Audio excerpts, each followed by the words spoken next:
ये किस्सा है एक ऐसी माँ का जिसने सारी जिंदगी 2 वक्त की रोटी के लिए मेहनत की, जिसके हाथों की झुर्रियाँ उसके बेटों के नाम लिखती थीं और जिसकी दुआ हमेशा वक्त से पहले रब तक पहुँचती थी। मगर किस्मत ने उसका सब कुछ छीन लिया। एक बेटा परदेस में, दूसरा कब्र की मिट्टी में। और जब वो माँ तन्हा, थकी हुई और आंखों में नमी लिए अपने आंगन में बैठी थी, तो दरवाजे पर एक अजनबी आया। उसने कहा, मैं दूसरी दुनिया से आया हूँ। बस यही जुमला काफी था, एक माँ के टूटे हुए दिल को एक उम्मीद का सहारा देने के लिए।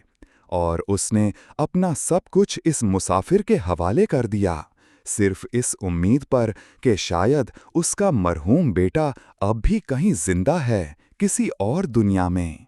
दोपहर की खामोशी, धूप मिट्टी के सहन में फैल रही है। एक बूढ़ी माँ सफेद धोती और हल्की चादर ओढ़े चक्की के पास बैठी है। हाथ कांप रहे हैं, लेकिन चक्की घुमा रही है। सामने एक तस्वीर रखी है, 2 बेटों की। हवा में हल्की सी उदासी है, चक्की की कड़क कड़क आवाज और माँ के लबों पर खामोश दुआएं। अल्लाह मेरे बदलू को सलामत रखे, फजल को कभी बीमारी न लगे। फजल 25 साल का सादा और फर्माबरदार बेटा हाथ में पानी का मटका लिए अंदर आता है। वो माँ के पाँव के करीब बैठ जाता है और अपनी पेशानी माँ के हाथों से छू लेता है। माँ, ये लो पानी, तुम्हें आराम करना चाहिए। माँ थकी हुई आवाज में कहती है, बेटा, माँ का चैन तो बच्चों की खुशी में होता है। फजल की आंखों में प्यार और खामोश फिक्र झलक रही है। शाम का वक्त, आसमान पर हल्की सुर्खी। बदलू, लंबा मेहनती नौजवान, कंधे पर बोरी और हाथ में लकड़ी की छड़ी लिए माँ के साथ खड़ा है। वो पराए शहर कारोबार के लिए जा रहा है। माँ की नजरें उसके चेहरे से हटने का नाम नहीं लेतीं। बदलू, ध्यान रखना, परदेस में दिल जल्दी टूटता है। बदलू हल्का सा मुस्कुरा कर कहता है, अम्मा, आपकी दुआओं का बोझ काफी है। रात हो चुकी है, चिराग जल रहा है। फजल चारपाई पर लेटा है, चेहरा जर्द, सांस धीमी। माँ उसके माथे पर पानी का ठंडा कपड़ा रखे बैठी है। बाहर कुत्तों के भौंकने की आवाज और अंदर दिल के धड़कने की। माँ, आज दिल बहुत घबरा रहा है। माँ आंखों में नमी लिए आसमान की तरफ देखकर कहती है, या अल्लाह, मेरे लाल को शिफा दे, मुझे ले ले, उसे छोड़ दे। सुबह होते ही महल्ले में सन्नाटा है। बूढ़ी माँ खामोशी से फजल की चारपाई के पास बैठी है। उसकी आंखें खुली हैं, मगर जिंदगी बंद हो चुकी है। माँ की सिसकियां फिजा को चीर रही हैं। फजल, उठ बेटा, चक्की रुकी हुई है, मैं तुझे कुछ नहीं कहूंगी, बस एक बार बोल तो सही। दरो दीवार खामोश हैं, जैसे सारा जहां मातम कर रहा हो। चंद दिन गुजर चुके हैं। माँ छत पर बैठी आसमान को तक रही है। हाथ में पुराना कागज है, एक खत जो बदलू को लिखा जा चुका है। चेहरे पर खामोशी का पर्दा, मगर अंदर तूफान। बदलू, कब लौटेगा तू? तेरा भाई चला गया, अब तेरी माँ भी अकेली हो गई।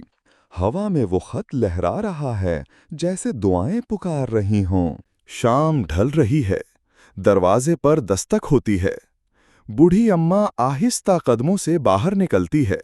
सामने एक अजनबी, लंबा कद, गर्द से आटा चेहरा, पांव नंगे, आंखों में थकन, दरवाजे के बाहर खड़ा है।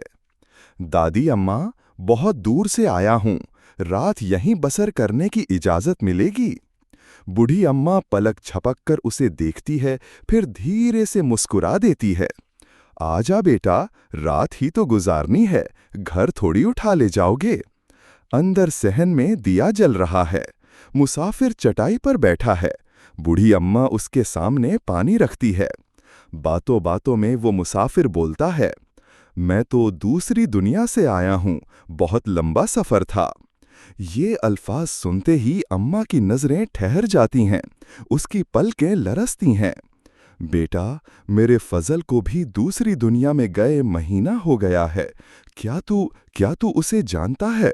मुसाफिर ने माँ की आंखों में दुख को पहचान लिया है।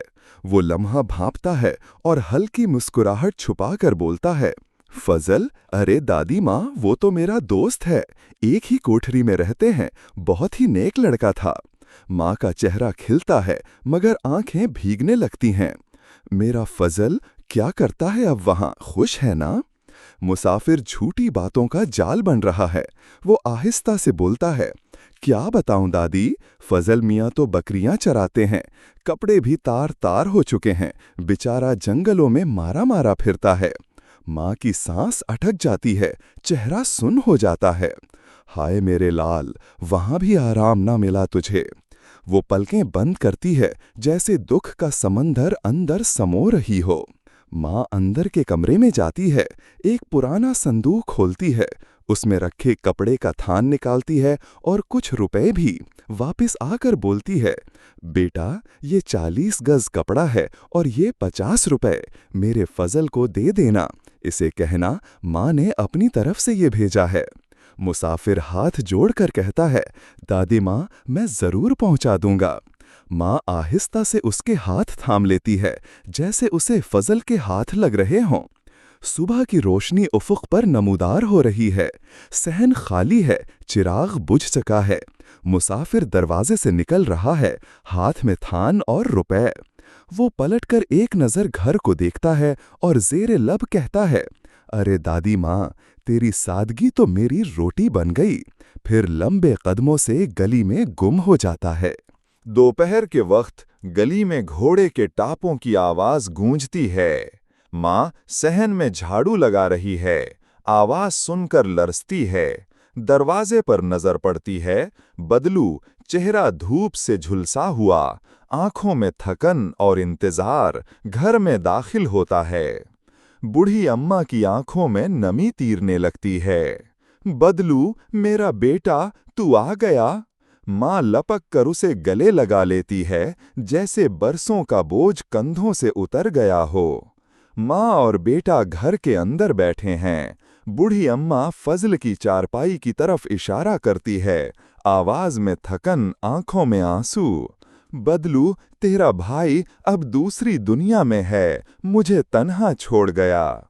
बदलू सर झुका लेता है, मिट्टी भींचकर जब्त करता है। अम्मा, तूने मुझे इतनी बड़ी खबर खत में लिखी और मैं वहां कुछ कर भी ना सका। चंद लम्हे खामोशी में गुजरते हैं। माँ चेहरा साफ करती है, फिर एक अजीब सी मुस्कुराहट के साथ कहती है, लेकिन फजल की खबर आई थी, वो बकरियां चरा रहा है, कपड़े फट गए हैं उसके। बदलू हैरत से माँ की तरफ देखता है। क्या अम्मा, तू क्या कह रही है? माँ संजीदगी से कहती है, एक मुसाफिर आया था, वो भी दूसरी दुनिया से, वही बता कर गया है। बदलू का चेहरा तेज हो जाता है, वो उठकर सहन में चक्कर लगाने लगता है। उसके चेहरे पर दुख और गुस्से का इम्तिजाज है। अम्मा, क्या वाकई तूने उसको कुछ दिया? माँ सादगी से बोलती है, एक थान कपड़ा और 50 रुपए। तू जानता है, फजल को सर्दी लगती थी। बदलू रुक जाता है, एक हंसी उसके लबों पर आती है, जहर भरी हंसी। बदलू चारपाई पर बैठ जाता है, नजरें आसमान की तरफ उठाता है। दिल में भड़कती आग उसके अंदर नई सोच जगा देती है। तू जमाना माँ की सादगी का फायदा उठाता है? ठीक, अब देखना बदलू कैसे सबक सिखाता है। माँ खामोशी से उसकी तरफ देखती है, समझ नहीं पाती, मगर दिल से दुआ देती है। सुबह होते ही बदलू तैयार हो रहा है, हाथ में एक थैला, सर पर पग, चेहरे पर मजबूत इरादा। माँ उसकी राह रोकती है। कहाँ जा रहा है? बदलू धीरे से जवाब देता है, अम्मा, जब तक कोई तुझसे भी ज्यादा सादा न मिले, मैं वापस नहीं आऊंगा। जो गया वो तेरे सादा दिल को धोखा दे गया। अब वक्त है इस दुनिया को दिखाने का कि बदलू किस मिट्टी का बना है। माँ खामोशी से उसकी तरफ देखती है, समझ नहीं पाती, मगर दिल से दुआ देती है। सुबह होते ही बदलू तैयार हो रहा है, हाथ में एक थैला, सर पर पग, चेहरे पर मजबूत इरादा। माँ उसकी राह रोकती है। कहाँ जा रहा है? बदलू धीरे से जवाब देता है, अम्मा, जब तक कोई तुझसे भी ज्यादा सादा ना मिले, मैं वापस नहीं आऊंगा। जो गया वो तेरे सादा दिल को धोखा दे गया। अब वक्त है इस दुनिया को दिखाने का कि बदलू किस मिट्टी का बना है। बदलू सीधे रास्ते पर नंगे पांव चलता जा रहा है। दोपहर की धूप, गर्द आलूदा रास्ता, लेकिन उसके कदम थमने का नाम नहीं ले रहे। वो अपने आप से बड़बड़ा रहा है, जब तक माँ से ज्यादा सादा इंसान न मिले, मैं पलट कर नहीं जाऊंगा। रास्ते के किनारे बच्चे खेल रहे हैं, बूढ़े साया तले बैठे हैं, मगर बदलू की आंख सिर्फ एक मकसद पर जमी है। एक दूर दराज गांव नजर आता है। वहां एक बड़ी हवेली है। बाहर एक मोटी ताजा बकरी बंधी है और 3 नन्हे मुन्ने खूबसूरत मेमने उसके साथ खेल रहे हैं। बदलू वहीं रुक जाता है, जमीन पर बैठ जाता है और बकरी को झुक झुक कर सलाम करने लगता है। अस्सलामु अलैकुम बीबी जी, शादी की दावत देने आया हूँ। अंदर से जमींदार की बीवी खिड़की से ये तमाशा देखती है, हैरान और दिलचस्पी से। नौकरानी बाहर आती है, आवाज लगाती है, अरे ओ भाई, बकरी को क्यों झुक झुक कर सलाम कर रहे हो? बदलू फौरन उठता है, सरापा अदब बनकर कहता है, बीवी, यही तो मेरी बीवी के रिश्तेदार है। कल मेरे बेटे की शादी है, सबको बुलाया है, बस ये रह गई थी। नौकरानी हंसते हुए वापस जाती है, जमींदारनी को बताती है। अंदर हंसी का तूफान बरपा होता है। जमींदारनी कहती है, इसे मजा चखाते हैं, हमारी बकरी को सजा दो, इसके मेमनों को भी, और 2 घोड़े वाली बग्घी निकालो। बदलू को बुलाया जाता है, अगर ये रिश्तेदार है तो खुद ही ले जाओ, कहीं रास्ता भटक न जाए। बदलू झुककर अदब से बोलता है, शुक्रिया मालकन, आपकी बकरी शादी की शान बढ़ा देगी। बदलू बग्घी हाँकता है जैसे कोई दूल्हा ले जा रहा हो। गांव वाले तमाशा देख रहे हैं, औरतें हंसती हैं, बच्चे तालियां बजाते हैं। बदलू खामोशी से मुस्कुरा रहा है। जिसने मेरी माँ को बेवकूफ बनाया था, अब उसका नंबर है। दूर जाती हुई बग्घी जैसे तंज में लिपटा हुआ इंतकाम हो। बदलू बग्घी समेत करीबी जंगल के किनारे पहुंचता है। उसे पहले ही गुमान था कि जमींदार पीछा करेगा।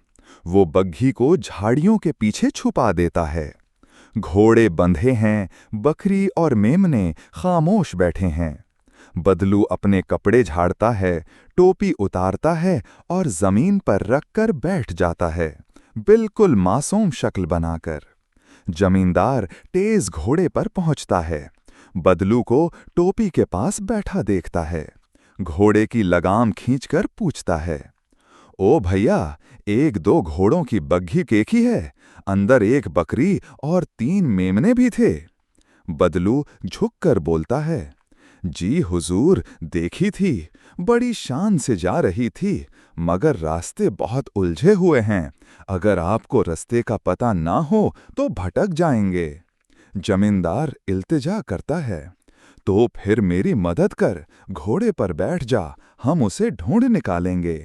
बदलू हाथ जोड़कर बोलता है, मैं नहीं जा सकता, इस टोपी के नीचे मेरा शिकरा है, बाज बहुत कीमती है, उड़ गया तो मेरी नौकरी गई। जमींदार हैरत से कहता है, क्या दाम होंगे इसके? बदलू, कोई 1000 रुपए से कम नहीं। जमींदार जल्दबाजी में रकम निकालता है, ले रख ले, अगर बाज उड़ गया तो मैं खुद पैसे दूंगा, जा उसे ढूंढ ला। बदलू मुस्कुराते हुए रकम पकड़ता है और फौरन घोड़े पर सवार होकर गायब हो जाता है। जमींदार अकेला रह जाता है, टोपी को घूरता है। घंटे गुजर जाते हैं। घंटों बाद जमींदार उकताकर टोपी उठाता है, नीचे कुछ भी नहीं। एक लम्हे के लिए उसकी सांस रुक जाती है, फिर गुस्से से चिल्लाता है, अरे कमबख्त, तू मेरी बीवी को बेवकूफ बना गया, अब मुझे भी। वो जमीन पर थूकता है और गुस्से से घोड़े पर सवार होकर वापस पलट जाता है। बदलू घर वापस आता है।